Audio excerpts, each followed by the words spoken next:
Hello everyone, welcome back to the Hurricane HQ, and today we are starting off this video with an enhanced risk that has been issued for the central US. Now before we start this video, make sure you subscribe to the channel and ring that notification bell to never miss the next weather update. So as you can see here on our day 1 SPC Outlook here, we have an enhanced risk for severe weather right here in the central US. And we could be seeing a possible squall line forming there with an extreme wind threat and a large hail threat, along with a decently high tornado threat here. So we'll have to be watching out for this. Now we also have a slight risk that extends around this enhanced here, which extends actually all the way into the north central US here. And then that marginal risk here that extends from Canada all the way in to the more eastern side or northeast of the US here. So now if we jump to our tornado outlook here, now we have a 5% chance of a tornado within 25 miles here.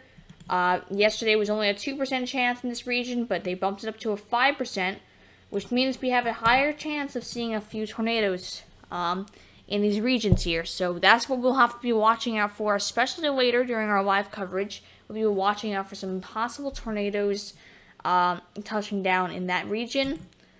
Now if we take a look at our wind risk here, you can see we have a 30% chance here for strong winds over 60 miles per hour.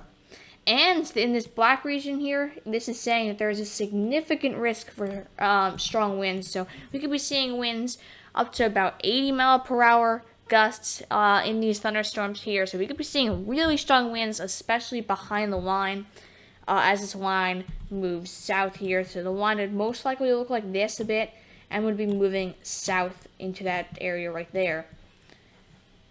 And now if we take a look at our hail threat here, it looks just about the same now, although that SIG here is a little bit more west-centered here. But you can see we have that 30% chance for large hail, over 2 inches in diameter, and that's significant, so possibly even larger than that over there, and then that 15% chance over here, and then that 5% around that 15%. Now if we jump over to our severe weather threats, now this is my prediction, and you can see I definitely bumped up these estimates pretty high. So yesterday we only had I believe a moderate to high risk for damaging winds, but I bumped that up to an extreme threat, and the reason being because we have that SIG for those really strong winds and that 30%. So it's kind of on the lower end of the extreme scale, but definitely an extreme threat for strong winds, especially if you're in those areas and when the line passes over you. And now if we move on to hail risk here, you can see we have a high risk for hail, and this is my prediction again. But you can see a high risk because of that 30% chance and that SIG there. I think the chance for those winds is a little hail is a little lower than the winds, but still real high threat for that. And our tornado threat here remains low. Keep in mind this is my prediction, but it's basically the highest level of low you can get, I would say. I would actually potentially bump this up to a moderate risk later today, potentially, if anything really does change. But for now, I'm going to keep it a low. But now let's actually take a closer look into the spectrum here. So this is actually a more in-depth look of what those, what I'm saying. Whoops. Here, so our general risk for all the severe weather, I'm giving it a high to extreme right here. Tornadoes, I'm giving it a low to moderate here. So if it was any closer, I would say if it got into this region right here, which is likely that it will, I will bump it up to a moderate risk there. Our damaging wind threat, I put this at an extreme, right on the dead center of extreme here, as we're going to have a big damaging wind threat. Large hail, it's on the edge of extreme and high here, but definitely a pretty big hail threat. And our flooding risk. Now the flooding risk, this is my prediction still, but it's based off the Weather Prediction Center's graphics. So I'm going to say there's a high to extreme risk here for that flash flooding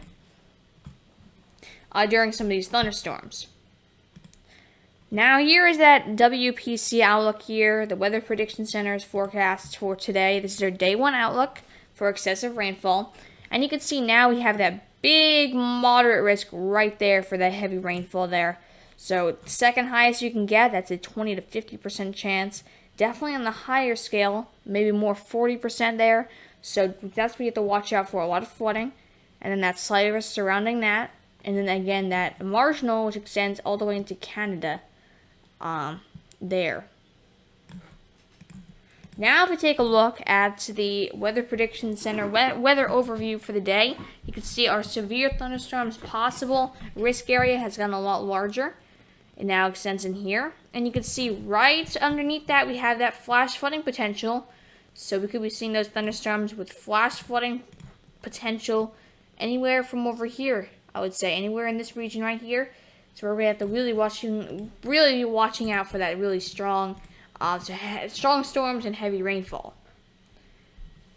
And you can see this is actually associated with this cold front right here and a stationary front, which will be pushing down and be pushing that linear line down here. Now let's take a look at our convective setup now. You may have noticed from the last video the instability risk has gone down a little bit. Used to be more in the center here. It went down to here. So it's on the border of high to extreme there, but definitely pretty high. Wind shear has gone up to the center of extreme now. As you're going to be seeing really strong wind shear, especially in these storms here. And then the upper support I put on the edge of a high and extreme here. So we could be seeing a lot of upper support, which is definitely good for storms. Because of that cold front that's moving through, be generating lift for these storms. And the overall storm threat, it's a high to extreme, kind of on the edge. I might bump it up to an extreme, but that's mostly if the instability goes up a little bit, I will bump it up. Now if we take a look at the surface-based CAPE model here, you can see we're seeing really high CAPE levels, 4,000 up to 5,000 in some of these areas here. You can see it gets a little higher where those storms are going to be, and then eventually will die out. But you can see on the edge of 5,000 joules per kilogram, which is definitely enough for storms, and this is just excessive instability. I might have to bump this instability level up a bit more since this is the new model run that just came out. So we'll see. In the live stream that I will be doing later, doing live coverage, I might bump it up, and I might in the beginning say I bumped this prediction up a bit. Now if we take a look at our wind shear, you can see we have a lot of wind shear in some of these storms. Lots of wind shear, definitely very good for those storms here. Now the wind shear around it is decent, not that great, but the wind shear in the storms is really what matters, so a lot of wind shear there. And I would like to bring attention to the K-index, and usually I don't say this, the K-index or anything, I usually don't bring it in, but you can see these high values right here, they're going into they're up to 49 on the K-index there, and that means that numerous to extreme storms are possible in that region. So we really have to be watching out for very strong thunderstorms in some of these regions here, because anything over 35 is numerous severe storms. So we have to be watching out for really strong storms, especially in this region right here. And now let's actually take a look at our composite reflectivity on the HRRR model. And you can see this is right before everything fires up. You're seeing a few cells right here starting to form. Now the timing, still not perfectly sure when the timing is going to really be moving. But you can see, if we go a few more models out, you could see a line starts to form right here. These cells right here are all going to link up and become a pretty strong line right there. That line gets pretty strong. And this line is going to be moving south, possibly bringing those really strong winds and stuff like that behind it. So I would say anywhere back behind this line, that's where you got to watch out for those winds there. And you can see this line is going to get pretty strong before it starts to weaken there. And we even might be seeing this bowing here, which is a sign of the winds getting a lot stronger in the storm here. Like that, so that we have to be watching out for. It's actually, I'll show it charts. Like that. So that's where you have to be watching out for those really strong storms and stuff like that. But yeah, that's how far the model goes out. So this is the last model frame that's available at the moment on the HRRR model. But then again, we have to watch this pretty closely. And we will be doing live coverage later. So I will be streaming later, doing coverage of all the thunderstorms, possible tornadoes, and large hail, and everything like that, and all the impacts. I'll be doing that later today. Probably around 4 to 5 p.m. I'll start that stream. Here's our convective mode, and I've been saying this over the past few days. It's going to be linear, and it's almost a guarantee that we're going to be seeing linear storms right here. Since it is a line, maybe a few supercells are possible, and I would say all 4 types are possible. Like isolated supercells, isolated multicells, or pulse storms are possible still, but the main threat is going to be linear thunderstorms today. And finally, let's head to my forecast, my 7 out of 10 forecast here. Now, you may have noticed yesterday I had a 6 out of 10, but I did bump that up to a 7 out of 10 as promised, as we did get an enhanced risk for severe weather today.